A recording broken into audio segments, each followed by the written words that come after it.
Okay. இன்னைக்கு என்ன பார்க்க போறோம்னா, solo farming in the tower chapter 61 தான் பார்க்க போறோம். ஏற்கனவே நான் 60 வரையும் அப்லோட் பண்ணிட்டேன். செக் பண்ணலனா செக் அவுட் பண்ணிருங்க. இப்போ நம்ம ஸ்ட்ரெயிட்டா வீடியோக்குள்ள போயிடலாமா? இப்போ ஸ்டார்ட்டிங் சீன்ல நம்மளுடைய கில்லு லீடர் இருக்கான்ல, அவன் வந்து கேட்குறான், இதேமாரி கிரீன் ஆனியன்லாம் நீ எங்கேருந்து எடுத்துட்டு வந்த அப்படின்னு கேட்குறான். அதுக்கு நம்ம பூனை வந்து சொல்கிறான், இல்லை இதெல்லாம் நான் விற்கிறதுக்கு தான் எடுத்துகிட்டு வந்தேன். இது புது வகையான ஐட்டம் அப்படின்னு சொல்கிறான். இது புது வகையான ஐட்டமா அப்படின்னு நான் யோசிக்கிறான். பரவாயில்ல, இந்த ஐட்டம் மொத்தமாக இருந்தாலே போதும், நம்ம ஈஸியாக அந்த 38வது ஃப்ளோரை கிளியர் பண்ணிடலாம், அந்த ஸ்பைடருக்கு பயப்படாமல் அப்படின்னு நம்ம கில்லு லீடர் யோசிச்சுட்டு இருக்கான். இதுக்கப்புறம் நம்ம கில்லு லீடர் வந்து கேட்குறான், ஆமாம் நீங்கள் மொத்தம் எத்தனை எடுத்துகிட்டு வந்தீங்க அப்படின்னு கேட்குறான். அதுக்கு பூனை வந்து சொல்கிறான், நான் 100 எடுத்துகிட்டு வந்தேன் அப்படின்னு சொல்கிறான். சரி விடு, நான் மொத்தத்தையும் வாங்கிக்கிறேன் அப்படின்னு சொல்லும்போது, பின்னாடி பார்த்தா இன்னொரு கில்டை சேர்ந்தவன். இவன் யாருன்னு பார்த்தீங்கன்னா, இந்த ராயல் நைட் அண்டு விசார்ட் கில்டை சேர்ந்தவங்க தான். ஸோ இவங்க பார்த்தீங்கன்னா ஒரு மிகப்பெரிய ஆள் தான். ஸோ இந்த கேங்குக்கும் அந்த கேங்குக்கும் ஆகாது. சரி, 2 கில்டுக்குமே பார்த்தீங்கன்னா ஆகாது. ஸோ அவன் வந்து கேட்க ஆரம்பிச்சிட்றான், என்னென்னா இதேமாரி நீ பண்ணுறலாம் எத்திக்ஸோடு நடந்துக்கிறியாப்பா பூனை? ஏன்னு பார்த்தீங்கன்னா ஃபீனிக்ஸ் கில்டு தான் நீ எப்போதும் விற்றுக்கிட்டு இருக்க, மற்ற கில்டுக்கெல்லாம் விற்றா தானே மற்ற கஸ்டமர்லாம் வருவாங்க, இதை பற்றி நீ என்ன நினைக்கிற அப்படிங்கிற மாதிரி கேட்டுறான். நம்ம கில்லு லீடருக்கெல்லாம் அவனுக்கு ஷாக்கு. ஏன்னு பார்த்தீங்கன்னா இவன் வாய் திறமையில் மிகப்பெரிய ஆள். ஸோ அதனால தான். ஸோ இப்போ வந்து அவன் கேட்க ஆரம்பிச்சிட்றான், மற்ற கஸ்டமரோட நிலைமையை யோசிச்சுப்பாரு. ஸோ உனக்கு நிறைய கஸ்டமர் வேணும்னா நீ ஃபீனிக்ஸ் கில்லோட இல்லை, நிறைய கில்டு மறுபடியும் நீ சின்ன சின்ன கஸ்டமர்கிட்டையும் நீ வந்து போகணும். ஸோ உனக்கு மற்ற கஸ்டமர் கிடைக்கணும்னா நீ நிறைய விதத்தில் உழைக்கணும்ப்பா. ஸோ நீ எல்லாரும் கூட டீல் வச்சுக்கிறதா நல்லது அப்படிங்கிற மாதிரி அவன் பேச ஆரம்பிச்சிடறான். நம்ம பூனையும் யோசிக்கிறான், அவன் சொல்கிறது கரெக்டாக தானே இருக்குது அப்படின்னு சொல்லிட்டு நம்ம கில்லு லீடர் யோசிச்சுட்டு இருக்கான். ஐயோ இவனுங்க வேறு வந்துட்டானுங்களே, இவங்க வந்தால் இருக்கிற மொத்தத்தையும் இவங்க வேறு எடுத்துக்குவாங்க. ஆனால் நம்ம பூனையோட எல்லாமே யோசிச்சு தான் பார்க்கணும். ஏன்னா மற்ற கஸ்டமர் ரெப்புடேஷனையும் கெடுத்துக்கக்கூடாது, மற்ற கஸ்டமர் கூட பகைச்சிக்கவும் கூடாது. இவனுக்கு நிறைய கஸ்டமர் வேணும்னா இவன் ஏதாவது முடிவெடுத்து தான் ஆகணும் அப்படிங்கிற மாதிரி நம்ம கில்டு லீடர் நினச்சிட்டு இருக்காரு. இதுக்கப்புறம் நம்ம பூனை வந்து சொல்ல ஆரம்பிச்சிடறான், சரி நான் வழக்கம் போல் ஏலமே விடுறேன், அந்த ஏலத்தில் நீங்கள் யார் ஜெயிக்கிறீங்களோ அவங்களே எடுத்துகிட்டு போங்க அப்படிங்கிற மாதிரி பூனை சொல்கிறான். சரி நான் முதல்ல செரி டொமேட்டோ தான் வைப்பேன் அப்படின்னு சொல்லிட்டு இப்போ என்ன தெரியுமா பண்ணுறான், செரி டொமேட்டோ எடுக்க ஆரம்பிச்சிடறான். மொத்தம் 6000 செரி டொமேட்டோ எடுத்துகிட்டு வந்திருக்கான். அதில் வந்து 500 பீஸாக தான் விற்பான். ஓகேங்களா, 500 பீஸாக ஏலத்துக்கு வரும். இது பார்த்தீங்கன்னா சீராங்க அப்படின்னு நம்ம பூனை வந்து சொல்ல ஆரம்பிக்கிறான். இது சீராங்கா அப்படின்னு சொல்லிட்டு அங்கே இருக்கிற எல்லாருமே ஷாக் ஆக ஆரம்பிக்கிறாங்க. ஏன்னு பார்த்தீங்கன்னா டி ரேங்கை விடவும் சி ரேங்க் பார்த்தீங்கன்னா ரொம்ப அதிக லெவலில் பார்த்தீங்கன்னா எல்லாமே இருக்கும். மானா அவரை வெயிட்டு குறையிறது எல்லாமே. ஸோ ஒரு புது வகையானதை யார் முதல்ல டேஸ்ட் பண்ணுறா, அது ரொம்ப மார்க்கெட்டில் நிறைய ரேட் விற்கும், ஸோ எதை வாங்கலாம் அப்படின்னு சொல்லிட்டு இவங்களுக்குள்ளே டிஸ்கஸ் பண்ண ஆரம்பிக்கிறாங்க. நம்ம பூனை ஏலம் விட ஆரம்பித்தோடனே 350 டவருக்கு எனக்கு ஒருத்த வந்து வாங்க ஆரம்பிக்கிறான். இதேமாரி பார்த்தீங்கன்னா செரி டொமேட்டோ பார்த்தீங்கன்னா நிறைய ரேட்டுக்கு போயிடுது. இதேமாரி 600, 500, அப்புறம் 450, அப்புறம் பார்த்தீங்கன்னா நிறைய சொல்லுன்னு சொல்லிட்டு எல்லாமே பார்த்தீங்கன்னா விற்றுருது. செரி டொமேட்டோ மொத்தமாகவே பார்த்தீங்கன்னா காலி ஆயிடுது. இதை மேக்ஸிமம் யார் வாங்குறான்னு பார்த்தீங்கன்னா நம்ம ஃபீனிக்ஸ் கில்டை சேர்ந்தவங்க இருக்காங்கல்ல, அவங்க தான் பார்த்தீங்கன்னா இந்த செரி டொமேட்டோ எல்லாத்தையும் வாங்கிடுறாங்க. ஸோ இப்போ ஃபீனிக்ஸ் கில்டை சேர்ந்தவங்கள்ட்ட நிறைய பேர்ட்ட சுத்தமாக காசே இல்லை. ஓகேவா, இதுக்கப்புறம் பூனை வந்து என்ன தெரியுமா பண்ணுறான், இந்த ஆனியன் இதை வந்து 10 விற்கலாம் அப்படிங்கிற மாதிரி ஒரு ஐடியா வர்றான்.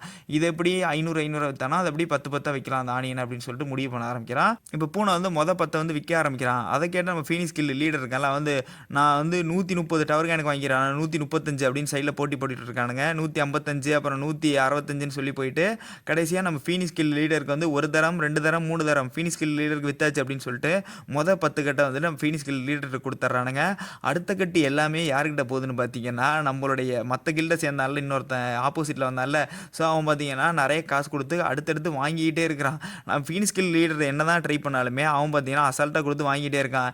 உங்களுக்கு வித்தாச்சுன்னு சொல்லிட்டு எல்லாத்தையும் வாங்கிட்டு இருக்கான். இதுக்கப்புறம் அந்த பொண்ணு இருக்குல்ல, அது பார்த்தீங்கன்னா சைடில் ஃபோட்டோ பிடிச்சிட்டே இருக்குது பூனையை. ஏன்னு பார்த்தீங்கன்னா சூரு கொடுப்பான். அது மட்டும் இல்லாமல் இந்த பொண்ணு ஃபோட்டோ பிடிச்சா அவனுக்கு நிறைய லைக்ஸ் வரும்னு சொல்லிட்டு அந்த பொண்ணு நிறைய ஃபோட்டோ பிடிச்சிட்டு இருக்கு. ஃபைனலாக பார்த்தீங்கன்னா ஃபீனிக்ஸ் கில் லீடருக்கு முதல்ல ஒரு 10 வாங்கினானே அது மட்டும் தான் மிஞ்சிச்சு. மிச்சம் 90 யார் பார்த்தீங்கன்னா மற்ற கில்ல சேர்ந்த எல்லாருமே ஆட்டையை போட்டு கிளம்பிடுறானுங்க. இதெல்லாம் எந்த காரணத்தினால நடந்ததுன்னு பார்த்தீங்கன்னா, இந்த கில்ல சேர்ந்துருக்காங்களா ஃபீனிக்ஸ் கில்ல சேர்ந்தவங்க, அவங்க பார்த்தீங்கன்னா செரி டொமேட்டோ ஃபுல் அண்ட் ஃபுல் காசு கொடுத்து வாங்கியிருப்பானுங்க. ஸோ அவங்க எல்லாம் காசு இல்லாத காரணத்தினால வேறு எதையுமே வாங்கியிருக்க முடியாது. இப்போ எல்லாருமே மன்னிப்பு கேட்டுட்ருக்காங்க, சாரி கேப்டன், இதேமாரி நம்மள்ட்ட அந்த ஆனியன் இருந்தால் அந்த ஃப்ளோரை கிளியர் பண்ண முடியுங்கிறதே மறந்துட்டு எல்லாருமே அந்த இதை வாங்க ஆரம்பிச்சிட்டாங்க, எங்களை எல்லாம் மன்னிச்சிருங்க அப்படின்னு சொல்லிட்டு எல்லாம் மன்னிப்பு கேட்குறாங்க.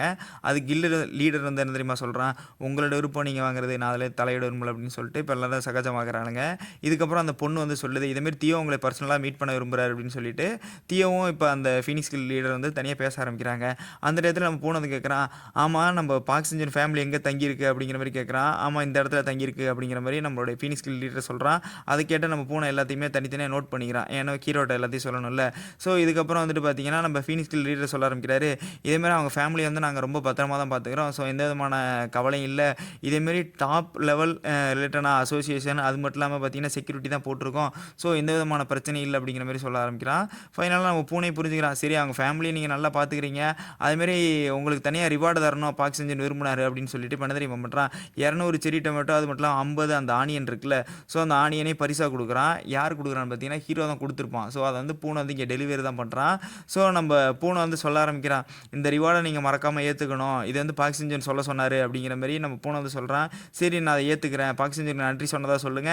அதுமாரி அவங்க ஃபேமிலி சேஃபா இருக்குங்கிறத மறுபடியும் சொல்லுங்க அப்படிங்கிற மாரி நமக்கு ஃபீனிக்ஸ் கில் லீடர் சொல்றான். ஃபீனிக்ஸ் கில் லீடர் வந்து மனசுல என்ன தெரியுமா நினைக்கிறான், பரவால்ல அவங்க ஃபேமிலிய நம்ம முதல்ல பாதுகாக்க ஆரம்பிச்சது நமக்கு நல்லதா போச்சு அப்படின்னு மனசுல நினைச்சிட்டு இருக்கான்.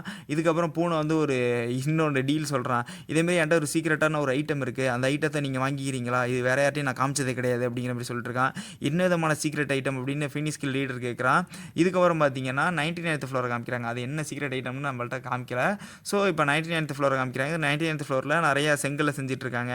அதுக்கப்புறம் பார்த்தீங்கன்னா, அங்க இந்த மரம், இந்த மரக்கட்டையெல்லாம் தனித்தனியா வெட்டிட்டு இருக்காங்க. பலகை செய்ய ஆரம்பிச்சுறாங்க. அதேமாரி நம்ம இந்த மினாட்டார்ஸ் எல்லாம் ஹீரோட வீடு செய்றதுல மிகப்பெரிய அளவுல ஹெல்ப் பண்ணிட்டுருக்காங்க. நம்ம ஹீரோ யோசிக்கிறான், பரவாயில்லையே அதுக்குள்ள இவ்வளோ பெரிய இது கட்டிட்டீங்களே அப்படின்னு சொல்லிட்டு நம்ம ஹீரோ பார்த்துட்டு இருக்கான். அதை கேட்டு அங்க இருக்கிற கிரே ரேபிட் வந்து சொல்லுது, நாங்க இது ஈஸியா பண்றதுக்கு காரணமே அங்க இருக்கிற மினாட்டார்ஸ் தான். ஸோ எங்களுக்கு நிறையவே ஹெல்ப் பண்றாங்க. அது மட்டும் இல்லாம எங்களுக்கு நிறைய சின்ன சின்ன டீட்டெயில்லாம் தேவை. அதுக்கு நீங்க வீட்டுக்குள்ள வந்து பார்த்தா தான் உண்டு. ஸோ வீட்டுக்குள்ள பார்த்துட்டு உங்களுக்கு என்னென்ன தேவைங்கிறத எங்கள்ட்ட சொல்லுங்க. நாங்க செஞ்சு குடுத்துர்றோம் அப்படிங்கிற மாரி சொல்றாங்க.